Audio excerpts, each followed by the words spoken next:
It was supposed to be just another Sunday morning. The kind of morning that had always felt comforting, like a gentle embrace. The sun streamed through the tall, colorful stained glass windows of the church, casting a beautiful mix of reds, blues, and purples on the pews. It had that warm, familiar feeling, the smell of incense in the air, the quiet chatter of friends catching up, the soft shuffle of shoes on the wooden floors as everyone settled into their seats.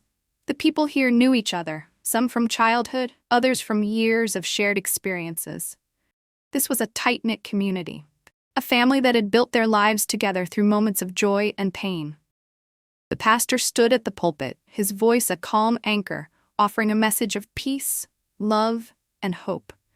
His words were a balm to the soul, reminding everyone that no matter what challenges life brought, the love of the church, the love of God, would carry them through. The hymns echoed through the building, their melodies stirring something deep within, a shared sense of belonging that felt invincible. It felt like nothing could touch this place, like it was protected by something greater than anyone could see. But outside, the air was different. In the distance, a group of men gathered. They were strangers to the church, outsiders filled with hate and anger. Members of a racist gang, they had come with a purpose, one they believed would show their power, show their control. They weren't here for peace. They weren't here to find common ground. They had come to intimidate, to terrorize, to make a statement. They had no idea who they were walking into. Inside the church, everyone was going about their morning, blissfully unaware. It was just another Sunday. But as the doors to the church swung open with a force that rattled the walls, that calm was shattered. The gang members stormed in, shouting threats, their voices brimming with violence and rage. Their hatred was clear, their intent unmistakable. They didn't bother to hide it.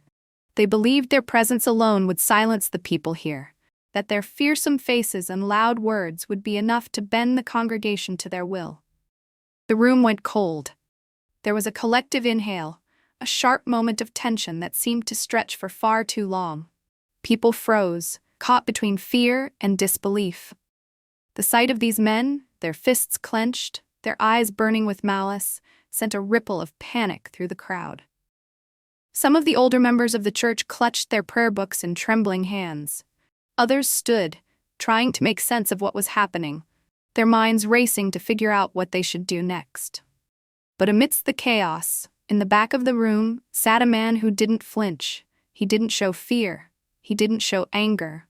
His gaze was steady, his posture calm, as though he had already seen the worst the world had to offer and found a way to deal with it. Sergeant Major David Williams, a retired Army Ranger, had come here for a moment of peace, a time to reconnect with his faith and the people he considered family. He hadn't come looking for a fight, but when the storm entered the church, he knew it was time to stand. David had spent years in combat. He had seen war, destruction, and violence in places that most people only read about in the news. He had been trained to react, to protect, to never back down when someone's safety was at risk. The instincts were embedded in him, but he had learned over time that there was a difference between fighting out of anger and fighting out of necessity. This wasn't about pride. This wasn't about proving a point. This was about protecting the people around him, his community, his family. He didn't rise immediately. He didn't make a scene. Instead, he observed, watching the gang members closely, noting their movements, their aggression, the way they seemed to think they could take control of the situation. He could see the fear in the eyes of the people around him. He could feel the tension in the air, thick and suffocating, and he knew that he couldn't let this continue. Not here. Not in this church. Not in this sacred space. As the attackers began moving toward the altar shouting insults and threats, David stood up, his movements slow, calculated, deliberate. He knew what was about to happen. He could feel it, the same way a predator feels the moment it's time to strike. The men hadn't noticed him yet, but that would change in an instant. David's first move was swift. He approached the nearest attacker, a man who was shouting at the pastor, demanding that everyone stop what they were doing and pay attention to him. David's training kicked in. The man didn't even have time to react before David had taken him down, disarming him in a single motion. It wasn't about violence.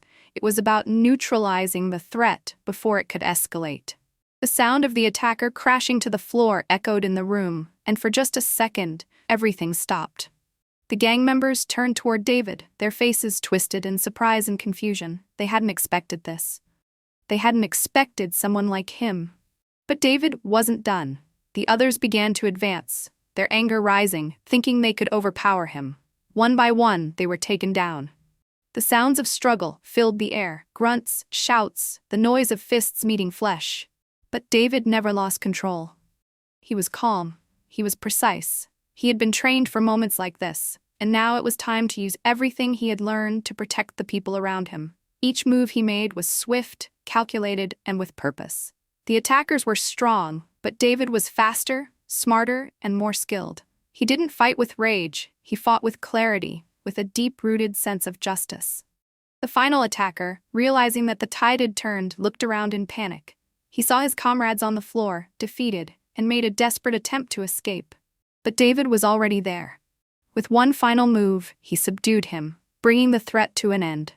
The church fell silent once again. The only sounds were the heavy breathing of the people who had witnessed the events unfold and the distant wail of sirens outside. The gang members, now subdued, were taken into custody by the arriving police. But inside the church, no one could immediately speak. They had just witnessed something that went beyond what words could express. They had seen a protector in action. They had seen someone stand between them and the fear that had threatened to swallow them whole. David didn't want the spotlight. He didn't want praise. As he stood there, his body bruised and battered, but his heart still unbroken, he simply looked around at the faces of the people who had witnessed the event. Some were in shock, others were already offering their gratitude, but David didn't need it. He wasn't there to be a hero. He was there to protect what mattered most: the people, the community, the sanctity of the space they had built together. As the police led the attackers away, David's eyes lingered on the door, his mind racing with thoughts of the world outside. He knew that this moment didn't solve everything. The world was still filled with hate, still filled with people who thought they could intimidate and control others. But David also knew that as long as there were people willing to fight for what was right, as long as there were people who refused to be broken, there was always hope. The church wasn't just a place of worship that day. It had been a battlefield, a place where fear was met with courage, where hatred was faced with strength, where the light of love and justice had burned brighter than ever before. And David, standing there in the quiet aftermath, knew that this was the most powerful thing of all. Because sometimes in the darkest of moments, that's when the true strength of a community shows up. And in that church, on that Sunday, the strength was undeniable.